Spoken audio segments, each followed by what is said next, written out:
No suelo compartir este tipo de cosas, pero algo dentro de mí me empujó a escribir.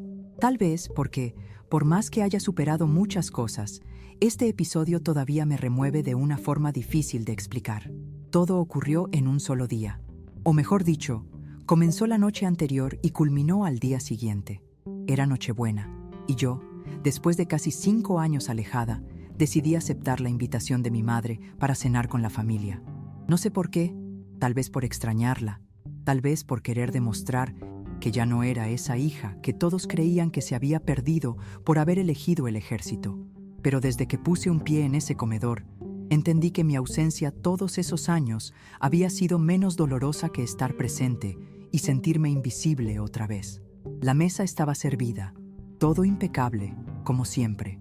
Mi padre, Santiago, mi madre y 2 tías hablaban animadamente sobre negocios, ascensos, viajes corporativos. Yo estaba allí, sentada, escuchando, tratando de integrarme de alguna forma, pero cada vez que abría la boca, era como si el aire se volviera más pesado. Me preguntaron qué hacía actualmente, y cuando respondí, mi padre sonrió débilmente, como si hubiera escuchado algo simpático de un niño. «Ah, ¿todavía en esa etapa del cuartel?», soltó, riendo. Santiago ni siquiera me miró. En la pared, fotos de todos los momentos familiares, graduaciones, premiaciones, cenas de gala, ninguna mía. Ni de mi graduación en la AMAN, ni de mi ascenso a mayor, ni de la misión en el extranjero. Era como si nunca hubiera existido realmente para ellos. Durante la cena, fue como si hubiera vuelto a ser aquella adolescente que nunca era suficiente. Mi padre habló todo el tiempo sobre los proyectos de Santiago, mi hermano, como si fuera una especie de ejecutivo visionario, el futuro de la empresa. Y él es bueno, de verdad, nunca lo negué. Pero la forma en que hablaban de él parecía una comparación directa. Santiago acaba de asumir la dirección del proyecto de integración. La empresa confía mucho en él. Tiene un gran futuro. Era como si cada elogio hacia él fuera un recordatorio de que yo había fallado por no seguir el camino que ellos habían planeado para mí. En ningún momento alguien preguntó de verdad sobre mi trabajo. Mi madre soltó un «¿Todavía viajas mucho con el ejército?», como quien pregunta por cortesía, sin real interés en la respuesta. Mi padre preguntó si yo todavía era capitana, como si se hubiera detenido el tiempo. Respondí con calma, sin corregir a nadie, porque sabía que no servía de nada. Ellos no querían saber, no querían verme de verdad. Era más fácil seguir creyendo que había desperdiciado mi vida en algo que no entendían, pero lo que ellos no sabían, y que yo tampoco conté, era que al día siguiente iba a entrar en esa empresa, frente a ellos, como la responsable oficial del Ministerio de Defensa para el principal contrato militar de la compañía. Y esta vez no podrían ignorarme. Esa noche dormí en mi antigua habitación. O mejor dicho, lo intenté. La cama seguía siendo la misma, con esa colcha vieja que mi abuela hizo cuando yo era niña. Las paredes conservaban restos de lo que alguna vez fui. Trofeos de baloncesto, certificados escolares, carteles de cursos. Nada de mi vida adulta. Nada que dijera quién me había convertido. Era como si, para ellos, me hubiera quedado congelada en el momento en que elegí un camino diferente. Me quedé sentada al borde de la cama durante horas, con la maleta abierta y mi uniforme allí, doblado con todo el cuidado.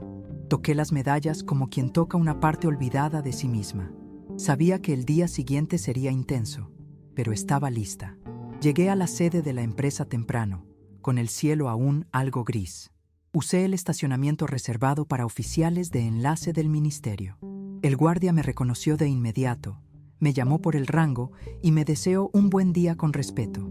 Fue extraño, lo confieso, porque el mismo apellido que allí generaba reverencia en mi casa no valía nada.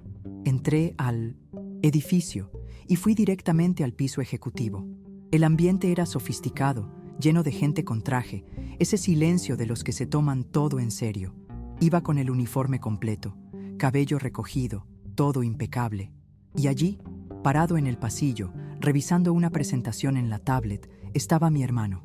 Santiago me miró como si hubiera visto un fantasma, pero yo solo dije: «Buenos días, señor Martínez», Estoy aquí para revisar el proyecto. Y pasé de largo. Cuando entré a la sala de reuniones, mi credencial ya estaba allí, junto con la placa con mi nombre y rango. Me senté a la izquierda de la directora ejecutiva, quien pronto me saludó en voz alta, dejando claro para todos quién era yo y qué hacía allí.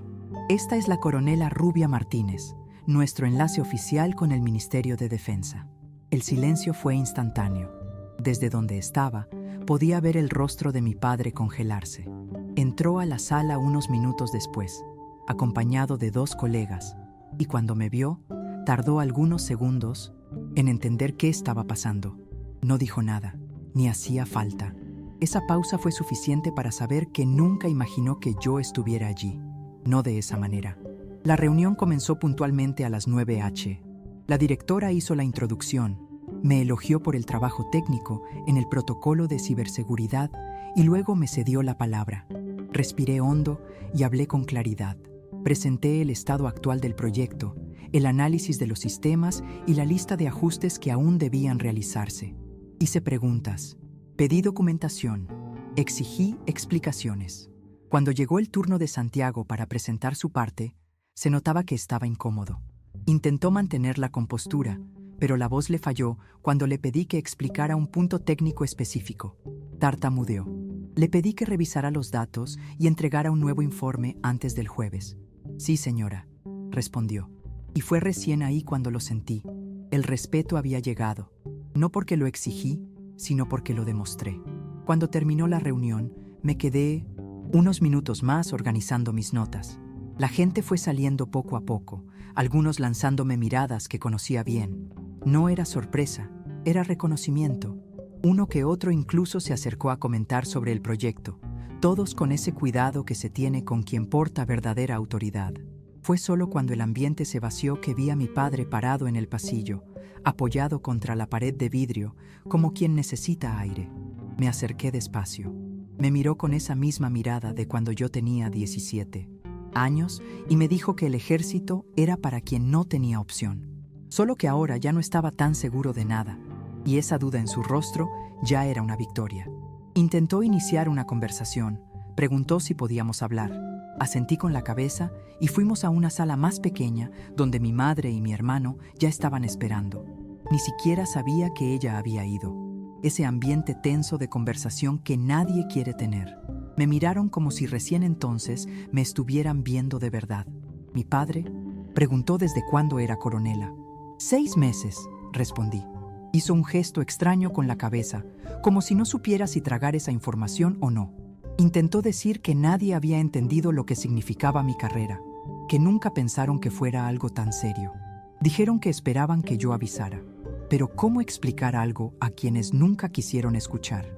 Dije que sí lo avisé, que envié invitaciones para la ceremonia de ascenso, que mandé cartas, incluso mensajes de voz.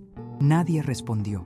Mi madre bajó la mirada, como si eso recién comenzara a pesarle. Mi hermano cruzó los brazos, en silencio. Y yo, por primera vez en mucho tiempo, estuve de pie en esa sala sin sentir que debía justificarme. Dije que me cansé de intentar demostrar mi valor. Cada vez que llamaba, la conversación era sobre los logros de Santiago, los números de la empresa o algún consejo sobre cómo todavía podía volver a tiempo. Nadie preguntaba por mí. Nadie quería saber de las misiones, de los logros, de los miedos. Era como si mi vida se hubiera convertido en un desvío que intentaban borrar. Santiago intentó explicarse. Dijo que pensaba que yo vivía saltando de base en base, sin avances reales, que nadie tenía idea de lo que realmente hacía, y que su comentario sobre que el ejército solo ejecuta órdenes no era sobre mí, era una generalización. Lo miré y solo dije, nunca preguntaste, y eso quedó flotando en el aire. Mi madre intentó cambiar el tono. Dijo que no sabían cómo estar presentes, que pensaron que me estaban dando espacio, pero en realidad se estaban alejando. Y yo respondí, yo solo dejé de esperar que vinieran. El silencio después de eso fue pesado, pero real. No era un silencio de quien no se importa, era el silencio de quien finalmente entendió, aunque tarde.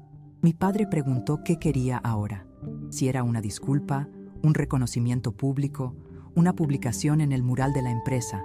Respiré hondo y dije que no era nada de eso. Solo quería respeto, por mi trabajo, por mis decisiones. Quería que dejaran de mirarme como quien eligió mal. No necesitaba palmaditas en la espalda, solo que me vieran como alguien que construyó una carrera sólida, digna, aunque fuera fuera del camino que ellos imaginaron. Fue entonces cuando mi hermano, un poco incómodo, dijo que había conducido la reunión con firmeza, que esperaba que yo hiciera un escándalo, pero que fui justa. Dijo que nunca había visto eso de mí. Tal vez fue la primera vez que me elogió de verdad. En ese momento, mi padre se levantó y me extendió la mano, pero no como un gesto simbólico vacío. Fue un apretón de manos de igual a igual, como los que se aprenden en el cuartel, firmes, silenciosos, llenos de significado. Dijo, con la voz algo temblorosa, que me había subestimado por completo, y que eso era culpa suya. Lo acepté, sin rencor, solo porque ese ciclo necesitaba cerrarse. Mi madre tenía los ojos vidriosos. Dijo que le gustaría intentar de nuevo, si yo lo permitía. No prometí nada, solo dije, paso a paso. Y en ese instante, por primera vez en muchos años, sentí que tal vez fuera posible. No fácil, pero posible. 6 meses después de eso, vinieron a cenar a mi apartamento por primera vez. Era un lugar sencillo, pero mío. Todo organizado a mi manera. Cada detalle tenía un pedazo de mi historia. Nunca fui de ostentar, pero me sentía orgullosa de mi estantería. Las medallas, los certificados, algunas cartas de agradecimiento que recibí en misiones, todas en marcos discretos, pero visibles. Mi padre llegó primero, con una carpeta bajo el brazo. Me entregó una revista de defensa, de esas que lee desde siempre, con un artículo impreso sobre el éxito del proyecto Centinela. En medio del reportaje, una foto mía con uniforme de gala, al lado del general y de la directora de la empresa. Me lo entregó como si fuera un documento valioso. Dijo que lo tenía en su despacho desde que salió. Poco después, llegó mi madre con una tarta de manzana. Dijo, algo apenada. Todavía es tu favorita, ¿verdad? Solo asentí con la cabeza. Entró mirando todo con curiosidad. Comentó lo organizado que estaba el apartamento. Estuve a punto de hacer una broma sobre la disciplina militar, pero lo dejé pasar. A esas alturas, su esfuerzo valía más que cualquier chiste. Santiago y su esposa llegaron al final, trayendo un vino caro y un ambiente más ligero de lo que esperaba. Nos sentamos todos a la mesa y por primera vez sentí que esa reunión era distinta. No se trataba de tolerarme, se trataba de intentar conocerme, de verdad. Por primera vez, nadie me preguntó cuándo iba a volver a algo que nunca fue mío. Después de la cena, mientras todos se movían hacia la cocina o hablaban de temas aleatorios, Santiago me llamó aparte. Tenía esa expresión de quien quiere decir algo importante, pero no sabe cómo. Me contó que había implementado la sugerencia técnica que le di durante la reunión del proyecto, esa que, al principio, había desestimado. Dijo que su equipo se resistió al comienzo, pero que ahora el sistema funcionaba mejor que antes. Le pregunté si había contado de dónde venía la idea. Hizo una mueca algo avergonzada y respondió que, al principio, dejó que los demás creyeran que había sido de él, pero que ahora todos lo sabían. Saben que vino de ti, y funciona. Mucho, dijo. No voy a mentir. Escuchar eso me conmovió. No por el crédito, sino por el cambio. Por ver que, tal vez, mi hermano finalmente entendía lo que yo hacía. No lo dijo con miedo, ni como quien hace un favor. Lo reconoció, y eso bastaba. Al otro lado de la sala, mi padre observaba la estantería con mis condecoraciones. Se detuvo unos segundos en la medalla que gané durante una misión de ciberseguridad, cuando evitamos un ataque real a 2 redes federales. Leyó la inscripción en silencio. Luego solo dijo, leí sobre eso. No sabía que eras tú quien estaba al mando. Yo respondí, lo estaba. Y él asintió con la cabeza. No me abrazó, no lloró, pero se quedó allí, quieto, asimilándolo. Y sinceramente, eso valió más que cualquier discurso. Esa noche terminó de una forma que jamás habría imaginado años atrás. Estábamos todos en la sala, tomando café con la tarta que trajo mi madre, hablando de cosas simples. Y fue en ese momento, sin previo aviso, que mi padre levantó la copa de vino. No hizo un discurso, no montó una escena, solo dijo, por Rubia Martínez, que demostró que el coraje no es seguir el camino de otros, sino construir el propio. Todos levantaron la copa. Me quedé sin reacción por unos segundos. No porque necesitara eso, sino porque nunca pensé que llegaría. No era solo un brindis, era una rendición silenciosa, una forma de decir que me veía. De verdad, por primera vez. La sensación no fue de victoria, como mucha gente podría pensar. Fue de alivio, de haber aguantado firme durante tanto tiempo, incluso cuando todo decía que debía rendirme, y entender que ya no necesitaba explicar nada, que si me veían o no, seguiría adelante. Pero allí, en ese instante, me vieron. Cerró una herida que ni siquiera sabía que aún estaba abierta. Yo no quería ser celebrada.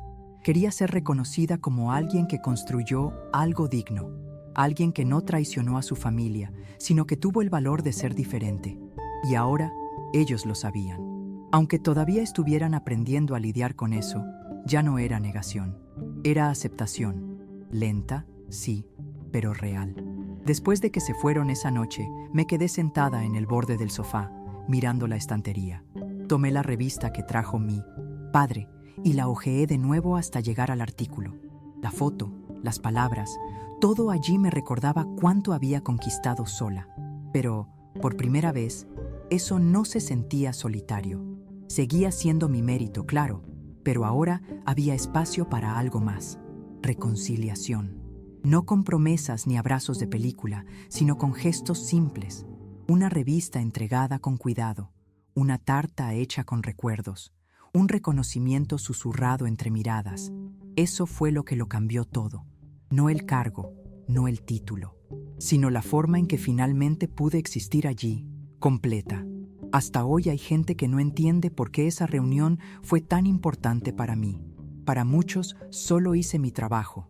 Cumplí mi función, pero ese día, en ese piso de vidrio con esas personas que llevan mi sangre, cerré un ciclo que me dolía desde hacía años. Entré allí como oficial, pero salí como alguien finalmente validada. No por ellos, eso fue solo un bono, sino por mí misma, porque aguanté en silencio cuando intentaron minimizarme, porque seguí adelante aún siendo invisible para quienes más importaban, y porque al final, cuando todo se reveló, no necesité gritar, solo necesité estar allí, lista. Y eso lo fue todo. Hoy, cuando alguien me pregunta cuál fue el momento más significativo de mi carrera, no hablo de medallas, ni de ascensos, ni de misiones secretas. Hablo de ese día, de esa sala, de esas miradas que cambiaron, no porque necesite que alguien me valide, sino porque allí entendí, con total claridad, que nunca necesité su aprobación para valer. Ya era suficiente, ya era completa. Y entrar a esa reunión no fue un acto de venganza, ni de orgullo. Fue simplemente el momento en que me permití aparecer tal como soy, sin intentar convencer a nadie. Y eso, para mí, fue liberador. A veces todavía me preguntan si perdoné a mi familia, y respondo que no se trata de perdón. Se trata de seguir adelante, porque lo más difícil no fue ser rechazada, fue haber continuado, incluso sin audiencia, incluso sin apoyo. No quería demostrar nada, solo quería existir. Y hoy existo, con uniforme o sin él, con medallas o solo con una camiseta. Soy la misma mujer que construyó todo esto con esfuerzo, silencio y coraje. Puede que algún día ellos olviden ese día. Yo no, porque fue allí donde todo cambió. Y aunque nadie más lo entienda, yo sé que fue real. Yo estuve allí y ya no necesitaba que nadie me dijera que merecía estarlo.